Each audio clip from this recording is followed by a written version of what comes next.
ಎಲ್ಲ ಮಾಧ್ಯಮ ಮಿತ್ರರಿಗೆ ನಮಸ್ಕಾರ. ನನ್ನ ಹೆಸರು ಗಿರೀಶ್ ಮೂಲಿಮನಿ ಅಂತ. ಸೊ ನಾನು ಪ್ರೀವಿಯಸ್ ಫಸ್ಟ್ ಮೂವಿನ ಬಂದು ರಾಜರು ಅಂತ ಮಾಡಿದ್ದೆ. ಆವಾಗಲೂ ಕೂಡ ನಾನು ಗುರುಗಳ ಹತ್ರ ಒಂದು ಸಾಂಗ್ನ ಬರೆಸಿದ್ದೆ.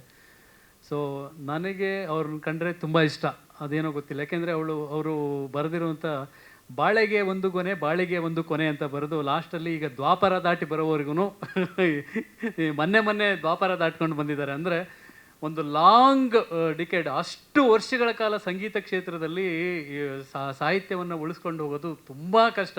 ನಾನು ಒಂದು ಸರಿ ಕೇಳಿದ್ದೆ, ಗುರುಗಳೇ ಏನಿದು ಇಷ್ಟು ಚೆನ್ನಾಗಿ ಇದನ್ನು ಬರಿತೀರಲ್ವಾ ಅಂತ. ಆವಾಗ ಒಂದು ಮಾತಾಡಿದ್ರು ಅವರು. ಅಂದರೆ ಆ ವರ್ಷದಲ್ಲಿ ರಿಲೀಸ್ ಆಗೋ ಸಾಂಗ್ಗಳಲ್ಲಿ ನಾನು ಗಿರೀಶ್ ಅಂದರೆ ಒಂದಾದರೂ ನನ್ನ ಸಾಂಗ್ ಆ ಟಾಪ್ 10ನಲ್ಲಿ ನಾನು ಆ ಸಾಂಗ್ಗಳನ್ನ ಇಡಬೇಕು, ನನಗೆ ಎಷ್ಟು ಸಾಧ್ಯನೋ ಅಷ್ಟು ಒಂದು ಒಳ್ಳೊಳ್ಳೆ ಇದಂದರೆ ಸಾಹಿತ್ಯನ ಬರೀಬೇಕು ಅನ್ನೋದು ನನ್ನ ಆಸೆ ಅಂತ ಹೇಳಿದ್ರು ಅವ್ರು ನನಗೆ. ಹಾಗಾಗಿ ನನಗೆ ಗುರುಗಳು ಕಂಡ್ರೆ ಭಾಳ ಇಷ್ಟ. ಸೊ ಅವರಿಂದ ಈ ಸಾಂಗ್ ರಿಲೀಸ್ ಮಾಡಿಸ್ಬೇಕು ಅನ್ನೋದು ನನ್ನ ಆಸೆ ಆಗಿತ್ತು. ಯಾಕೆಂದರೆ ಇದು ಕೂಡ ನಾವು ಸೋಲ್ ಆಫ್ ಭುವನಂ ಗಗನಂ ಅಂತ ಕೊಟ್ಟಿದ್ವಿ. ಆ್ಯಕ್ಚುಲ್ ಈ ಏನು ಸಾಂಗ್ ಕೇಳಿದ್ರಿ, ಈ ಸಾಂಗಿನ ತತ್ವಗಳೇ ನಮ್ಮ ಭುವನಂ ಗಗನಂ ಸಿನಿಮಾದಲ್ಲಿರೋದು. ಅದಕ್ಕೆ ಸೋಲ್ ಆಫ್ ಭುವನಂ ಗಗನಂ. ಅಂದರೆ ಗುರುಗಳು ಹೇಳಿದ್ರು, ಒಲವನ್ನು ಮೀರುವಂಥ ಚೆಲುವೆಲ್ಲೂ ಸಿಕ್ಕೋದೇ ಇಲ್ಲ, ಈ ಭುವನ ಗಗನ ಸೇರಿದರೆ ಮಳೆಗಾಲ, ಸೊ ಬೇಸರದ ಸುಡೋ ಬೇಸಿಗೆಯ ನೀಗುವುದು ಅನುಕೂಲ ಅಂತ ಹೇಳ್ಬಿಟ್ಟು. ಅಂದರೆ ಅಷ್ಟು ಅದ್ಭುತವಾಗಿ ಗೌಸ್ಪೀರ್ ಅವರು ಆ ಸಾಹಿತ್ಯವನ್ನು ಬರೆದ್ರು.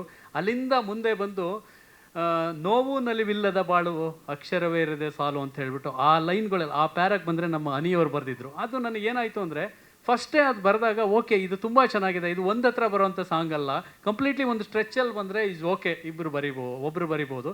ಬಟ್ ಇದು ಸಾಂಗ್ ಬಂದು ಫುಲ್ಲು ಸಿನಿಮಾನ ಒಂದು ಪ್ರೆಸೆಂಟ್ ಮಾಡೋದ್ರಿಂದ okay Gousepeer and Aniruddh, okay Aniruddh ನೀವು ಬರೋದನ್ನು ಇಟ್ಕೊಳ್ಳೋಣ ಅಂತ ಹೇಳ್ಬಿಟ್ಟು ಗೌಸ್ಪೀರ್ ಅವ್ರಿಗೆ ಹೇಳಿದಾಗ ಓಕೆ ಅವರು ಇದು ಇರಲಿ, ಅದನ್ನ ಇಟ್ಕೊಂಡು ನಾನು ಮುಂದುವರಿಸ್ತೀನಿ ಅಂತ ಹೇಳಿದಾಗ ಅವ್ರು ಮುಂದುವರಿಸಿದ್ರು. ಸೊ ಹಂಗಾಗಿ ಇದೊಂದು ಸಾಂಗ್ ಜಾವೇದ್ ಅಲಿ ಸರ್ ಹಾಡಿದ್ದಾರೆ. ಸೊ ನಮ್ಮ ವಿಜಯ್ ಗುಮಿನೇನಿ ಮ್ಯೂಸಿಕ್ ಮಾಡಿದ್ದಾರೆ, ತುಂಬ ಚೆನ್ನಾಗಿ ಬಂದಿದೆ. ಹಾಗಾಗಿ ಈ ಸಾಂಗ್ ಎಷ್ಟು ಚೆನ್ನಾಗಿದೆಯೋ ಸಿನಿಮಾ ಕೂಡ ಅಷ್ಟೇ ಅದ್ಭುತವಾಗಿ ಬಂದಿದೆ. ಸಿನಿಮಾ ಕೂಡ ಅಷ್ಟೇ ಅದ್ಭುತವಾಗಿ ನಿಮಗೆ ಫೆಬ್ರವರಿ 14ರಂದು ರಿಲೀಸ್ ಆಗುತ್ತೆ. ದಯವಿಟ್ಟು ನಾವು ಕೇಳೋದೊಂದೇ, ಇನ್ನೂ ಟ್ರೈಲರ್ ಒಂದು ರಿಲೀಸ್ ಮಾಡೋದಿದೆ.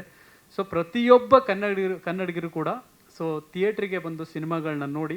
ಅಂದರೆ ನಾವೀಗ ಬೇರೆ ಭಾಷೆಗಳು ಸಿನಿಮಾಗಳು ಬಂದಾಗ ನಾವು ಆ ಸಿನಿಮಾ ಹಾಗಿದೆ, ಈ ಸಿನಿಮಾ ಹಿಂಗಿದೆ, ಆ ಸಿನಿಮಾ ಆ ಥರ ಇದೆಯಂತೆ, ಈ ಥರ ಇದೆಯಂತೆ ನಾವು ಮಾತಾಡ್ತೀವಿ, ಅದನ್ನು ನಾರ್ಮಲ್ಲಾಗಿ ಮಾತಾಡ್ತಾ ಇರ್ತೀವಿ. ಬಟ್ ಖಂಡಿತ ಭುವನಂ ಗಗನಂ ಸಿನಿಮಾ ಒಂದು ಬೇರೆ ಥರದ ಸಿನಿಮಾ ಆಗುತ್ತೆ.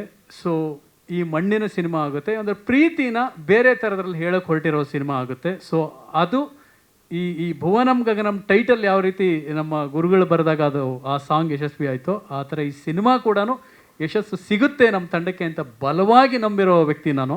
ಸೊ ಈ ಸಾರಿ ಒಳ್ಳೇದಾಗುತ್ತೆ ಅಂತ ನಾನು ಮುನೇಗೌಡ ಸರಿಗೆ ಒಂದು 100 ಸಾರಿ ಹೇಳಿದ್ದೀನಿ, ಸರ್ ಈ ಸಾರಿ ಸಿನಿಮಾ ಇದು ತುಂಬ ಚೆನ್ನಾಗಾಗುತ್ತೆ, ನನ್ನ ನಂಬಿಕೆ ಒಳಗಡೆ ಹೇಳ್ತಾ ಇದೆ ಸರ್ ಸಿನಿಮಾ ಚೆನ್ನಾಗಾಗುತ್ತೆ ಅಂತ.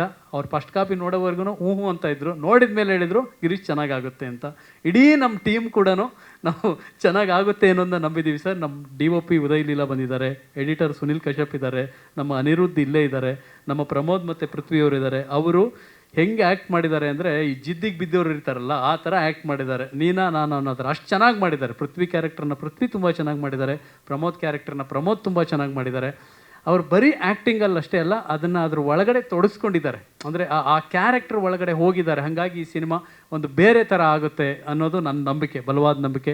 ಇಡೀ ನನ್ನ ಟೀಮು, ನಮ್ಮ ಕೊರಿಯೋಗ್ರಫರ್ ನಮ್ಮ ಮಹೇಶ್ ಬಂದಿದ್ದಾರೆ, ಇನ್ನೂ ತುಂಬ ನಮ್ಮ ಡೈರೆಕ್ಷನ್ ಡಿಪಾರ್ಟ್ಮೆಂಟ್ ಇಲ್ಲೇ ಕೂತಿದ್ದಾರೆ. ಪ್ರತಿಯೊಬ್ಬರು ಕೂಡ ಸುಮಾರು ನಾನು ಸಿನಿಮಾ ಸ್ಟಾರ್ಟ್ ಮಾಡಿದಾಗಿಂದ ಎಂಡ್ ಬರೋವರೆಗೂ ತುಂಬಾ ಸಪೋರ್ಟ್ ಮಾಡಿದ್ದಾರೆ. ಅದನ್ನು ನಾನು ಯಾರ್ದಾರು ಹೆಸರುಗಳು ಬಿಟ್ಟಿದ್ರೆ ದಯವಿಟ್ಟು ಕ್ಷಮೆ ಇರಲಿ. ಆಮೇಲೆ ನಮ್ಮ ಪ್ರದೀಪ್ ಮತ್ತು ದೇವರಾಜ್ ಸರ್, ಸೊ ನನ್ನ ಜೊತೆಗೆ ಹಗಲು ರಾತ್ರಿ ಇದ್ದಾರೆ. ಯಾಕೆಂದರೆ ನಾನು ಸಿನಿಮಾಗೆ ಎಲ್ಲಿ ಯಾವುದೇ ಲೊಕೇಶನ್ನಲ್ಲಿ ಇರ್ಬೋದು ಪ್ರತಿ ಹಂತದಲ್ಲೂ ಕೂಡ ಅವ್ರು ನಮ್ಮ ಜೊತೆಗಿದ್ದಾರೆ.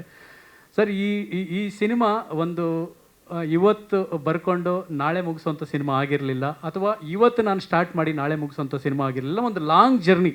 ಯಾಕೆ ಅಷ್ಟು ಟೈಮ್ ತಗೊಂಡು ಕೆಲವ್ರು ಕೇಳ್ತಾರೆ, ಯಾಕೆ ತುಂಬ ಟೈಮ್ ಆಯ್ತಲ್ವಾ, ಸೊ ಬೇಗ ಮುಗಿಸ್ಬೇಕಾಗಿತ್ತು, ಅಥವಾ ಇನ್ನೊಂದು ಸ್ವಲ್ಪ ಬೇಗ ಬರ್ಬೋದಾಗಿತ್ತು ಅಂತ ಕೇಳ್ತಾರೆ. ಬರುವಂಥ ಸಾಧ್ಯತೆಗಳು ಇತ್ತು, ಬಟ್ ಆದರೂ ಆ ಸಿನಿಮಾಗೆ ಅದೊಂದು ಟೈಮ್ ಬೇಕಾಗಿತ್ತು ಅನಿಸುತ್ತೆ, ತಗೊಂಡಿದೆ.